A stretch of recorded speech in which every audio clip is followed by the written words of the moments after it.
Kitchen के कुछ काम हम इसलिए भी छोड़ या अवॉइड कर देते हैं कि वो कुछ डिफ़िकल्ट होते हैं और टाइम कंज्यूमिंग और एनर्जी कंज्यूमिंग होते हैं। लेकिन अगर डेली बेसिस पर हम वो काम ना करें तो फिर जी खुद को एक हैक्टिक और एनर्जी कंज्यूमिंग डीप क्लीनिंग के लिए रेडी करना पड़ता है। तो कुछ ऐसी ही मिस्टेक्स आज की वीडियो में शेयर कर रही हूँ जो अगर हम अवॉइड कर दें तो काफ़ी ईजी, प्रैक्टिकल और एक्सर्शन फ्री हो जाते हैं वही काम। So without skipping let's dig into the video. अस्सलाम वालेकुम everyone, welcome to Womenia ATF with another video. I hope you all are good. I'm also fine, अल्हम्दुलिल्लाह। ये माश की दाल, जिसको हिंदी में उड़द दाल भी बोलते हैं, छिलकों वाली बनाए ना तो इसको धोना थोड़ा हेक्टिक हो जाता है, पर बिना छिलकों वाली से ये बहुत ज़्यादा टेस्टी बनती है। तो इसको ईजीली धोने का तरीका और वॉश करने के दौरान जो हम गलतियाँ करते हैं ना, उसको हम डिस्कस कर लेते हैं। तो सबसे पहले तो हम इसको ओवरनाइट खुले पानी में, खुले बाउल में भिगो देंगे और अगले ही दिन ना इसको इस तरह से ना हाथों से मसल करते करते और इसको नीचे एक जाली वाला बाउल रख लेंगे और इसको आहिस्ता आहिस्ता ना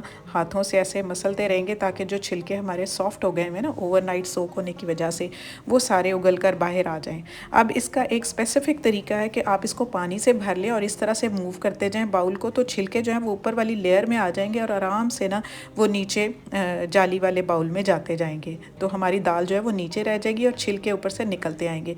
तो ये जाली के नीचे अब अगर मोटी जाली आप यूज़ करते हैं तो इस तरह से ये हाल हो जाएगा। आपने अवॉइड करना है, आपका ड्रेन जो है वो क्लॉग भी हो सकता है।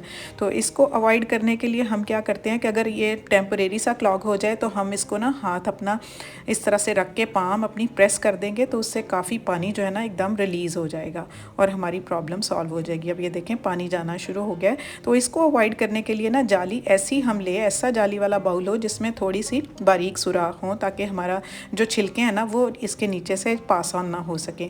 तो यही प्रोसेस रिपीट करें और आपकी जो माश की दाल है वो बिल्कुल उसके छिलके आराम से उतर जाएंगे, तो आपका ड्रेन भी बंद नहीं होगा। तो इस तरह से ये सारा प्रोसेस रिपीट करते करते हमारी दाल जो है वो डन हो गई और हमारे ये छिलके इजीली रिमूव हो गए। तो ये आसान भी हो जाता है तरीका, और इसके बाद जब आप दाल पकाएंगे ना तो बहुत टेस्टी बनेगी। नेक्स्ट हमारा ना ये वाला जो आयरन का बना हुआ रैक होता है ना, प्लेट रैक या ऑर्गेनाइज़र, इसका मुझे बहुत क्वेश्चंस आ रहे थे कि टाइम के साथ साथ ना ये देखें क्रॉकरी के ऊपर मार्बल हो या कोई भी प्लास्टिक हो तो उसके ऊपर इस तरह से ना रस्ट के स्टेन्स आना शुरू हो जाते हैं जो इन कांटेक्ट आता है सरफेस इस जाली के। तो ये देखें इस जाली पे जंग आ गया हुआ है। हमारी मिस्टेक्स होती है ना कि हम गीले गीले बर्तन ऊपर रख देते हैं और उनको हम ड्राई किए बगैर जब ऊपर रखें तो इस तरह से ये रस्ट जाली के ऊपर आ जाता है और हमारे बर्तन भी गंदे हो जाते हैं। तो उसके लिए देखते हैं कि हम क्या कर सकते हैं। अब ये रस्ट वाली हो चुकी है काफ़ी देर से, ये इसको मैंने हाथ नहीं लगाया क्योंकि मैंने वीडियो शूट करनी थी। तो इसके नीचे वाली प्लेट्स को भी हम चलकर साफ़ करेंगे, लेकिन उससे पहले ना किसी कॉटन क्लॉथ के ऊपर ऑयल लेकर ना इस तरह से इसकी जाली के ऊपर अच्छे से हम रब कर देंगे, सारे एरिया पर अप्लाई कर देंगे, स्पेशली वो एरिया जहाँ पर हमने बर्तन जो हैं वो इन्वर्ट करके रखने होते हैं। तो उनके फिर मार्जिन्स के ऊपर इस तरह से रस्ट नहीं आएगा, सरफेस ऑयली होने की वजह से उसके ऊपर एक लेयर आ जाएगी और रस्ट नहीं बनेगा।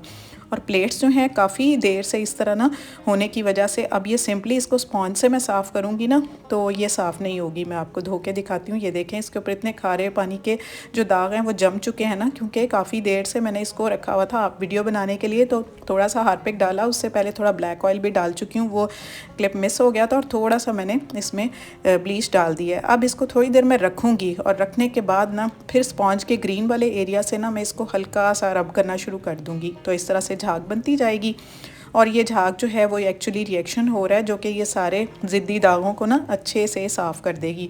तो फिर उसके बाद ब्रश के साथ मैं इसको इसके जितने इसके कॉर्नर्स वगैरह होंगे जहाँ पर हमारा वो नहीं जा रहा था स्पॉन्ज, तो मैं इसको साफ़ कर लूँगी और उसके बाद इसको पानी से रिंस कर लूँगी। तो ये बिल्कुल क्लियर हो जाएगा। अगर कोई थोड़ा बहुत रह गया तो दोबारा से वही प्रोसेस रिपीट करके, तो इस तरह से ये देखें ये अब प्लेट जो है बिल्कुल इन तीनों चीज़ों के रिएक्शन से क्लियर हो गई है। सिमिलरली दूसरी प्लेट को भी इसी तरह से ही मैंने वॉश कर लिया था। एक ऊपर की प्लेट थी और एक नीचे की। तो इन दोनों को प्लेटों को अब साफ़ करने के बाद अब ये देखें ये कितनी ज़बरदस्त क्लीन हो गई है। तो अगर इसको मैं नॉर्मली साफ़ करती रहूँ, मिस्टेक्स ना करूँ, कि मैं इसको छोड़े रखूं तो इस तरह ना हो। तो अब ये प्लेट रैक एक और था मेरा, वो भी ये आयरन का ही बना हुआ है, तो उसके ऊपर भी मैं दिखा देती हूँ कि इसी तरह से डायरेक्ट गीली प्लेट्स रखने की वजह से ना प्लेट्स के मार्जिनस, और ये देखें आपको नज़र आ रहे होंगे ना, ये रस्ट के स्टेन्स हैं। तो इस तरह से ये वाइट मेलामाइन की, एनेमल की या मार्बल की इवन हो, तो उनके ऊपर इस तरह से स्पेशली वाइट्स के ऊपर तो बहुत ज़्यादा ये स्टेन्स नज़र आ रहे होते हैं, तो बहुत बुरे लगते हैं और अनहाइजीनिक भी होते हैं। तो उसके लिए ना इसी सोल्यूशन के अंदर जो मैंने प्लेट साफ़ करने के लिए बनाया था ना, उसी में स्पॉन्ज डिप करके तो इन प्लेट्स को, कप्स को, जो भी क्रॉकरी जितनी भी इन ऑर्गेनाइज़र्स पर मैंने फ़िक्स की हुई थी ना, उनको मैं इस तरह से इस स्पॉन्ज के साथ क्लियर कर लूँगी। तो ये दाग जो है ना, आहिस्ता आहिस्ता हल्का सा रब करने से ना आराम से इनके मार्जिन्स के ऊपर ग्रीन एरिया से रब करते हुए ना, तो इन सबको मैं इस तरह से क्लियर कर लूँगी और ये बिल्कुल साफ़ हो जाएंगे। अब इनके ऊपर किसी किस्म के कोई स्टेन्स नहीं रहे।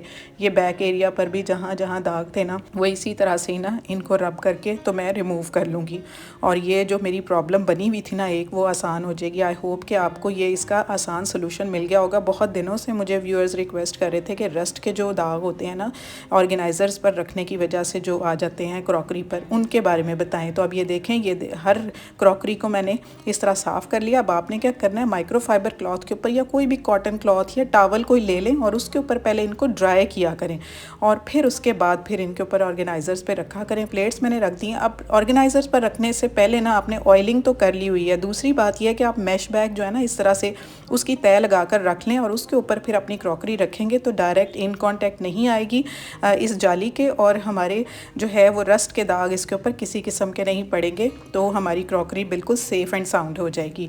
तो इस तरह से ऊपर का भी मैंने हिस्सा ऐसे ही क्लियर कर लिया था। पहले उसकी ऑयलिंग की थी, फिर उसको साफ़ कर लिया था। तो उसके बाद फिर अब ये दूसरा प्लेट वाला ऑर्गेनाइज़र आता है, तो उसको भी ना इसी तरह से एक कॉटन की गद्दी के ऊपर ऑयल, जो वेजिटेबल ऑयल जो भी मैं खाने में यूज़ करती हूँ ना, उसको मैंने सिंपली गद्दी के ऊपर लगा कर तो इस तरह से इस प्लेट के ऑर्गेनाइज़र को भी मैंने ऑयली कर लिया। और उसके ऑयली करने के बाद ये जो प्लेट्स जिनके ऊपर मैंने उसी सोल्यूशन से स्पॉन्ज लगाया था ना, उनको मैंने सिंपली रिंस करके पहले तो इस माइक्रोफाइबर क्लॉथ के ऊपर इनको मैंने ड्राई कर लिया और उसके बाद अब इनको ना प्लेट्स को इनके ऑर्गेनाइज़र पर जिसको मैंने ऑयली कर लिया है, अब मुझे बिल्कुल किसी किस्म की कोई परेशानी नहीं है कि इसको जंग के दाग लग जाएंगे इसके मार्जिन्स पर। अब ये बिल्कुल सही हो गई है और आप इसी तरह से डेली बेसिस पर अगर ऐसे करते रहें तो आपके ये ऑर्गेनाइज़र्स बहुत देर तक चलने वाले हैं।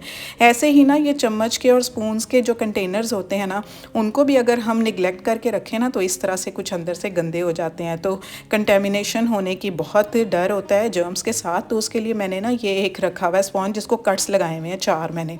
ये क्यों? क्योंकि ये गोल है ना, तो इसके अंदर ईजिली ये मूव कर जाएगा और अच्छे से इसके अंदर क्लीनिंग हो जाएगी। सिंपली मैंने डिश वॉशिंग लिक्विड लगाया है या आप कह लें सोप बार लगाया है और उसको मैंने सिंपली क्लीन कर लिया है। अब रिंस करके आपको दिखाती हूँ। सिर्फ इस एक स्पॉन्ज से मैंने इसको क्लियर कर लिया है। अब ये साफ़ हो गया जो कि निगलेक्ट हुआ पड़ा था, तो इसको चल के अब इसकी जगह पर मैं रख देती हूँ। तो ये होता है कि ये चम्मच वगैरह इन कांटेक्ट आएंगे इस गंद के, तो ये चम्मच हमारे खाने बनाने में भी और खाना खाने में भी यूज़ हो रहे होते हैं, तो हमारे लिए बिल्कुल ये जो है ना अनहाइजीनिक हो जाता है। तो अगर हम ये छोटी छोटी चीज़ों की केयर कर लें ना, तो हम बिल्कुल साफ़ सुथरी और हाइजीन मेंटेन रख सकते हैं। और ये जो ट्रे है ना जिसके अंदर मैंने इनको ऑर्गेनाइज़ करके रखना है, इसको तो डेली बेसिस पर मैं हल्का सा एक हैंकी से, नैपकिन से साफ़ कर लेती हूँ और इसके अंदर रख देती हूँ। अब इसके अंदर मैं क्यों रखती हूँ, वो इस वजह से कि इसको ड्रैग करना ईजी हो जाता है। क्यों ड्रैग करना है? क्योंकि इसकी भी तो पीछे से सफाई होनी है ना काउंटर टॉप की, तो ईजीली इनको अलग अलग से जो मैं हटाऊँगी तो मैं एक ही दफ़ा हटा के सफाई कर लेती हूँ। तो ये बिल्कुल मेरा सफाई का लेवल जो है वो मेंटेन रहता है। अब जो हमारा माइक्रो ओवन है ना, उसकी प्लेट को हमने बहुत निगलेक्ट किया होता है। ये हमारी बहुत बड़ी मिस्टेक होती है। अब ये होता है कि ये देखें इसके अंदर फूड स्पिलिंग हो रही होती है, तो उसकी वजह से ना जर्म्स की कंटेमिनेशन का बहुत ज़्यादा चांस होता है हमारे जो भी हम फूड इसके अंदर गर्म करते हैं माइक्रो ओवन के अंदर। तो अगर हम इसको दूसरे तीसरे दिन इस प्लेट को निकाल कर सिंपली अपने स्पॉन्ज के साथ ना साफ़ कर लिया करें तो इसमें कोई हर्ज नहीं है। ये होगा कि हमारी जो भी फूड हम इसके अंदर गर्म करेंगे वो हमारा अनहाइजीनिक नहीं होगा, हमें कोई हेल्थ हैज़र्ड्स नहीं आएंगे और हमारी सफाई का लेवल भी मेंटेन रहेगा। So this was all for today. Life with Uzma Rashid, Mrs Riaz Lahore, Mrs Shakeel Lahore, cooking with Momi. इन्होंने मुझे बहुत अच्छे कल की वीडियो पर कमेंट्स किए। अगर आप भी चाहते हैं कि आपका भी मैं नाम लूँ नेक्स्ट वीडियो में, तो आप भी वीडियो पर अच्छे कमेंट्स करें, लाइक और शेयर भी इसको कर दें और कमेंट करके अपना नाम और सिटी का नाम ज़रूर मेंशन करें। तो न्यू व्यूअर्स जल्दी से चैनल को सब्सक्राइब करें। So yeah that's it, thanks for watching, see you in the next video, take good care of yourself, अल्लाह हाफिज़।